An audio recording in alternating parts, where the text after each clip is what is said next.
Hello दोस्तों। तो कल हम आप लोगों को बता दिए थे चैप्टर 3 पॉलिटी का चैप्टर 3 कल हम बता दिए थे अमेरिका का वर्चस्व। आज हम बता देने जा रहे हैं पॉलिटी में चैप्टर 4 सत्ता के वैकल्पिक वैकल्पिक केंद्र। ठीक ना। इसमें हम आप लोगों को बताएंगे यूरोपीय संघ के बारे में, ब्रिक्स के बारे में। तो आइए हम सबसे पहले लेके चलते हैं यूरोपीय संघ के बारे में। देखिए, यूरोपीय संघ का अगर निर्माण की अगर हम बात करें तो इसका कोई एग्जैक्ट निर्माण नहीं है, लेकिन धीरे धीरे इसका निर्माण होते गया और लास्ट में 1992 में इसका निर्माण हो गया। ठीक है। लेकिन अगर हम बात करते हैं इसका निर्माण की तैयारी कहाँ से हुआ था, तो द्वितीय विश्व युद्ध जब शुरुआत हुआ था 1939, ठीक ना। 1939 में शुरुआत हुआ, 1945 में ख़त्म हुआ। ठीक ना। द्वितीय विश्व युद्ध 1945 में ख़त्म हुआ।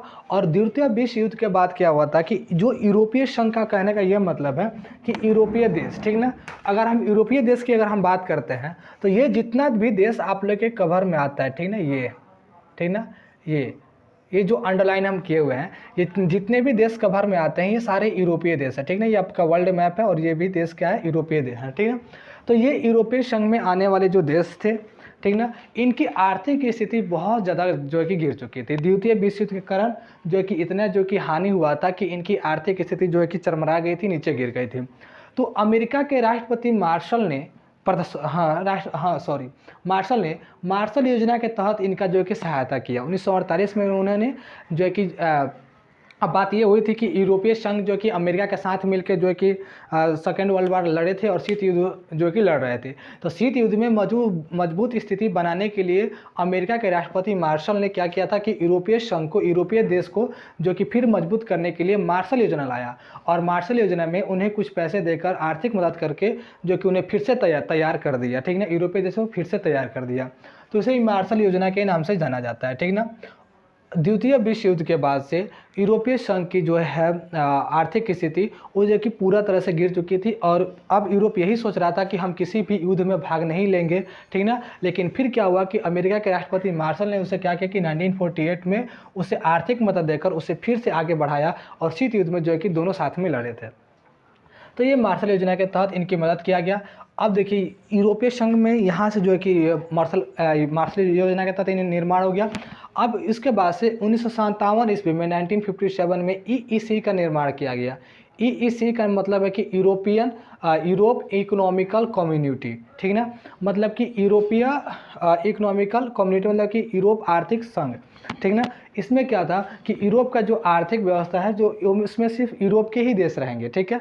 आपस में जो कि बिजनेस करेंगे, आपस में ट्रेड करेंगे, बस यूरोप के ही देश इसमें शामिल होंगे। ठीक। इसमें अमेरिका को भी शामिल नहीं किया गया। जो अमेरिका इन्हें शुरुआत में 1948 में पैसे देके जो कि इन्हें खड़ा किया था, उसी को 1957 में ईईसी के तहत इनको नहीं रखा गया। ठीक है। अब इसका गठन किया गया जिसे यूरोपीय पार्लियामेंट भी कहा गया। इसका निर्माण के बाद से इसको हम लोग क्या बोले कि यूरोपीय पार्लियामेंट के नाम से भी जाना गया। जब 1991 ईस्वी में सोवियत संघ का जब विघटन हो गया तो 1992 ईस्वी में यूरोपीय संघ का निर्माण हुआ। इसके सोवियत संघ के विघटन के बाद से यूरोपीय संघ का निर्माण हुआ 1992 ईस्वी में। यूरोपीय संघ के झंडे में 12 गोल्डन स्टार है। ठीक है। तो अगर यूरोपीय संघ के झंडे में कितने हैं, 12 गोल्डन स्टार है। तो अगर आप लोग को यही पूछे, सिर्फ क्वेश्चन ये पूछता है कि यूरोपीय संघ का वर्णन कीजिए, तो हमको ये कहना है कि द्वितीय विश्व युद्ध के बाद से यूरोप के जितने भी देश थे उनकी आर्थिक स्थिति चरमरा गई थी, उनकी हानि हुआ था। ठीक ना। जिस हानि की भरपाई 1948 में मार्शल योजना के तहत किया गया और उन्हें फिर से ठीक किया गया, शीत युद्ध के लिए तैयार किया गया। लेकिन 1957 ईस्वी में ईईसी का निर्माण किया गया, यूरोपियन इकोनॉमिकल कम्युनिटी का गठन किया गया, जिसे हम यूरोपीय पार्लियामेंट के नाम से भी जाना जाता है। ठीक है। 1991 ईस्वी में सोवियत संघ के विघटन हुआ और 1992 ईस्वी में जो कि यूरोपीय संघ का निर्माण हुआ। और यूरोपीय संघ में कितने 12 गोल्डन स्टार हैं, कितने 12 गोल्डन स्टार है। तो ये आपके यूरोपीय संघ का हो गया है। चलिए, तो ये आप लोग को जो कि पीडीएफ में आप लोग दे देंगे, जिस सब लिखा गया है, आप लोग एक बार पढ़ लीजिएगा। हमने सिर्फ यहाँ पे आपको समझाया है। ठीक है। चलिए अब आगे आते हैं अगले क्वेश्चन पे।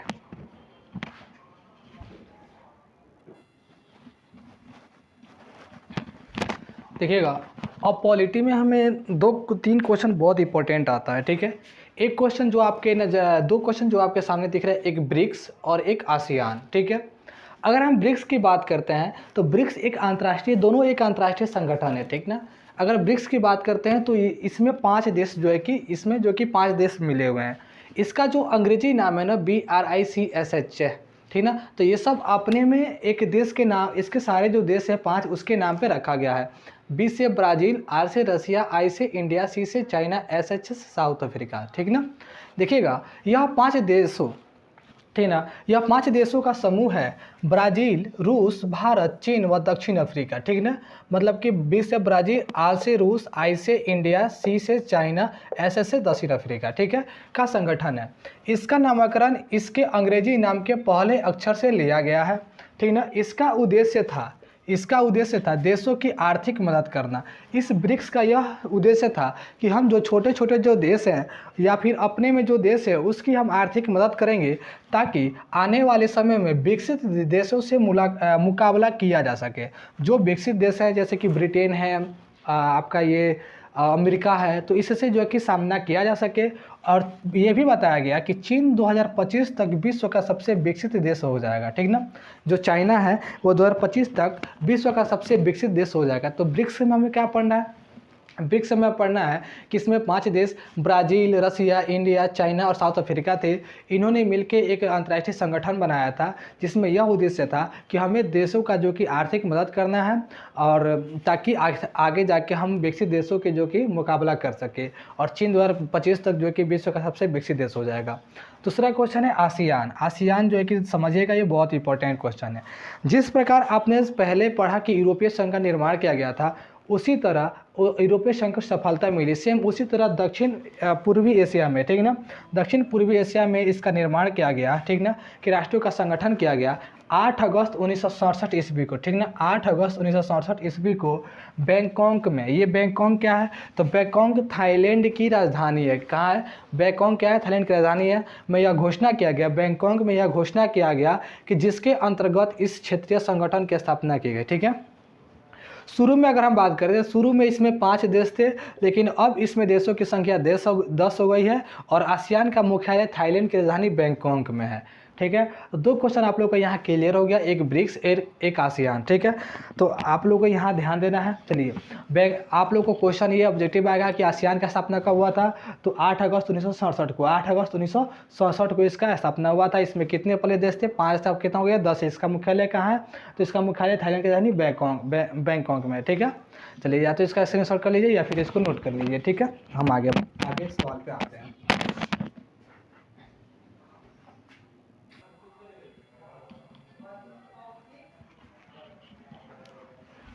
यहाँ देखिएगा, अब हमने आसियान का आप लोग का सपना बता दिया। आसियान का स्थापना के बाद से आसियान का उद्देश्य आप लोग को जाना जरूरी है। ठीक ना, कि आसियान का क्या उद्देश्य था? तो आसियान का उद्देश्य था कि यह क्षेत्रीय सहयोग करे। ठीक ना, क्षेत्रीय, इसके आसपास जितने भी क्षेत्रीय जो देश हैं, जो गरीब देश हैं, उसको सहयोग करना इसका उद्देश्य था। आर्थिक विकास को तेज करना। ठीक ना, इसके आर्थिक जो विकास है उसको तेज करना इसका जो है कि इसका उद्देश्य था। और कृषि, उद्योग, व्यापार के साधनों को बढ़ाना। ठीक ना, जितने भी इसमें देश थे आसियान में, तो उनके जो कि कृषि, उद्योग और व्यापार के साधनों को जो कि बढ़ाना इसका उद्देश्य था। क्षेत्रीय जो देश थे उनको जो है कि संभालना, उसको आर्थिक सहायता देना इसका उद्देश्य था। तो ये मेरा आसियान का उद्देश्य हो गया, आसियान हो गया, आसियान का उद्देश्य हो गया। तो जब भी आसियान के बारे में लिखने को आए तो आपको आसियान और आसियान का उद्देश्य दोनों लिखना है। ठीक है, अब हम आते हैं एक इम्पोर्टेंट क्वेश्चन पर। एक क्वेश्चन आता है कि चीन ने अपनी अर्थव्यवस्था को सुधारने के लिए कौन से कदम उठाए? ठीक ना, कौन से कदम उठाएं? ठीक है, कौन से कदम उठाए? तो देखिए कि जो है कि चाइना क्या किया था। चाइना 1982 में 1982 ईस्वी में अपनी सामूहिकरण कृषि को हटाकर सामूहिकरण कृषि को हटाकर निजीकरण, खेती का निजीकरण कर दिया। ठीक ना, मतलब कि खेती को प्राइवेटाइजेशन जो अभी मोदी जी ने किया था, हालांकि इन्होंने बिल को वापस ले लिया, अपने एक्ट को वापस ले लिया, हालांकि नहीं लेना चाहिए था। ठीक ना, 1982 ईस्वी में खेती का इसने निजीकरण किया था। बताइए, जो चाइना 1982 में ही खेतों का जो कि निजीकरण कर दिया था। ठीक ना, खेतों का निजीकरण किया, जिससे क्या हुआ कि ग्रामीण लोग की आय में अत्यधिक वृद्धि हुई और आर्थिक स्थिति में सुधार आया। और 2001 ईस्वी में चाइना ने क्या किया कि विश्व व्यापार संगठन में जो है कि शामिल हुआ, WTO में इसने शामिल हुआ, वर्ल्ड ट्रेड ऑर्गेनाइजेशन में यह शामिल हुआ।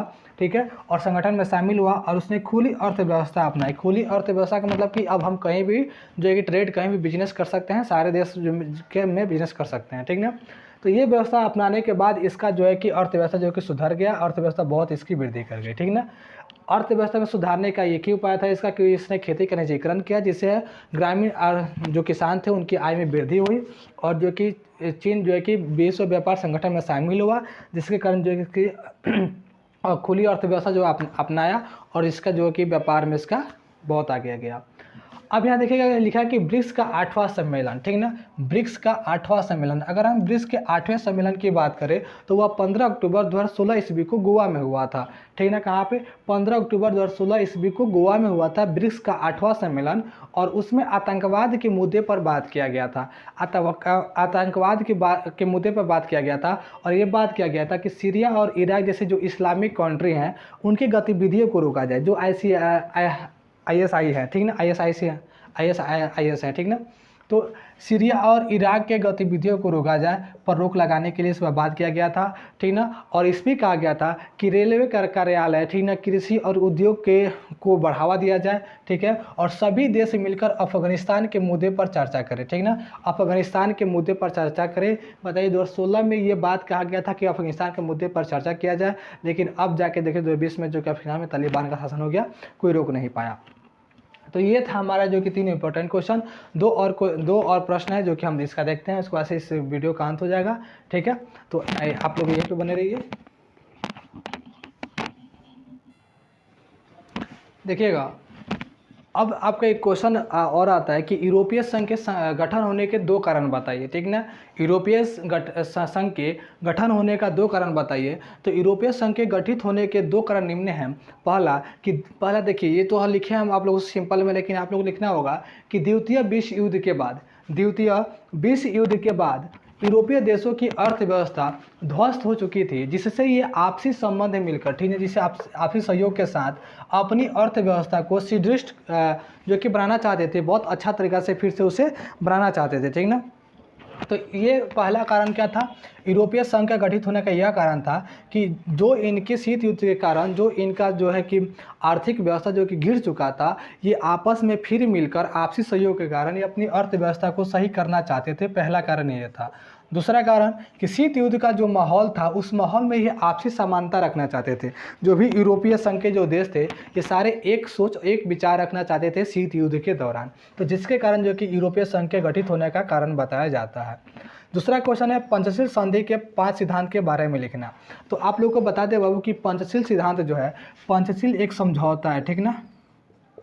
पंचशील समझौता 1954 ईस्वी में आपके देश के प्रधानमंत्री पंडित जवाहरलाल नेहरू, ठीक ना, जवाहरलाल नेहरू और चीन के राष्ट्रपति चाउ उनलाई के बीच में हुआ था, ठीक ना, चाउ उनलाई के बीच में हुआ था। इस सिद्धांत में 5 सिद्धांत जो ये 5 जो बातें रखी गई थी, वो 5 बातें क्या रखी गई थी? पहला कि एक दूसरे न, भारत और चाइना, ठीक ना, कहा गया था कि एक दूसरे में से कोई जो है कि आंतरिक मामले में हस्तक्षेप नहीं करेगा। आंतरिक मामला की मतलब कि अंदर के मामला, जो देश का मामला है, जैसे इंडिया का आंतरिक मामला क्या है? जम्मू कश्मीर। तो जम्मू कश्मीर मुद्दे पर चाइना कुछ नहीं बोलेगा। चाइना का आंतरिक मामला क्या है? हांगकांग, ठीक ना, हांगकांग। तो हांगकांग पे जो है कि ये कुछ नहीं बोलेगा, ठीक है। तो वही बात था। तो आंतरिक मामले में जो कि कोई हस्तक्षेप नहीं करेगा, पहला ये था। पहला क्या था कि एक दूसरे कोई किसी के आंतरिक मामले में हस्तक्षेप नहीं करेगा।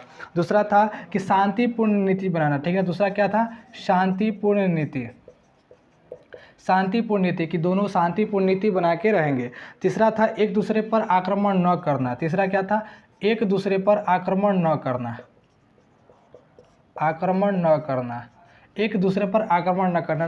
न इंडिया चाइना पे आक्रमण करना, चाइना इंडिया पे आक्रमण करेगा। ये कब की बात है? 1954 की बात है, पंचशील समझौता के तहत, ठीक है। चौथा क्या था कि आपसी लाभ के, आपसी संबंधों को आगे बढ़ाएंगे। क्या करेंगे? ये आपसी लाभ के लिए जो संबंध होगा उसे आगे बढ़ाएंगे, मतलब कि बिजनेस के क्षेत्र में ये दोनों मिलकर आगे बढ़ाएंगे। और चौथा क्या था कि एक दूसरे को अखंडता को बनाए रखेंगे। एक दूसरे को अखंडता को बनाए रखेंगे। चाइना अपनी अखंडता को बनाए रखेगा, ये इंडिया का अखंडता को बनाए रखेगा। ये था हमारा पंचशील समझौता। पंचशील समझौता प्रधानमंत्री 1954 में प्रधानमंत्री पंडित जवाहरलाल नेहरू और चीन का राष्ट्रपति चाओ उनाई के बीच में हुआ था। इसमें बात रखी गई थी कि कोई किसी के आंतरिक मामले में हस्तक्षेप नहीं करेगा। दूसरा रखा गया था कि दूसरा कि शांतिपूर्ण जो है कि मामला रखा जाएगा, शांतिपूर्ण जो है कि सम्मेलन रखा जाएगा, सब कुछ शांतिपूर्ण चलेगा। तीसरा कि एक दूसरे पर आक्रमण नहीं करेंगे। चौथा आपसी लाभ के लिए जो कि संबंध को आगे बढ़ाएंगे। और चौथा ने बताया कि एक दूसरे की अखंडता को बनाए रखेंगे। लेकिन क्या हुआ कि 1959 ईस्वी में चाइना तिब्बत पे आक्रमण किया, तिब्बत पे कब्जा कर लिया। किस पे? तिब्बत पे कब्जा कर लिया, ठीक है ना। कब? 1959 ईस्वी पर। और वैसे ही उसके बाद 1959 ईस्वी में तभी इसने क्या किया, कहा कि अरुणाचल प्रदेश हमारा हिस्सा है, और भारत के अरुणाचल प्रदेश को अपने हिस्सा बताने लगा। और चाइना 1962 ईस्वी में भारत पर वार कर दिया। तो देखिए 1954 ईस्वी में यह समझौता करके गया, 1962 ईस्वी पे यह युद्ध कर दिया इंडिया पे। तो क्या समझौता जो कि सफल रहा? नहीं रहा, लेकिन 85 समझौता यही था। तो ये आपका चैप्टर 4 जो है कि यहाँ पे ख़त्म होता है। हमने कल चैप्टर 3 बताया था, चैप्टर 4 बताया, ठीक है। तो आप लोग इसको नोट कर लेगा, PDF आप लोग को सेंड कर देंगे, ठीक है।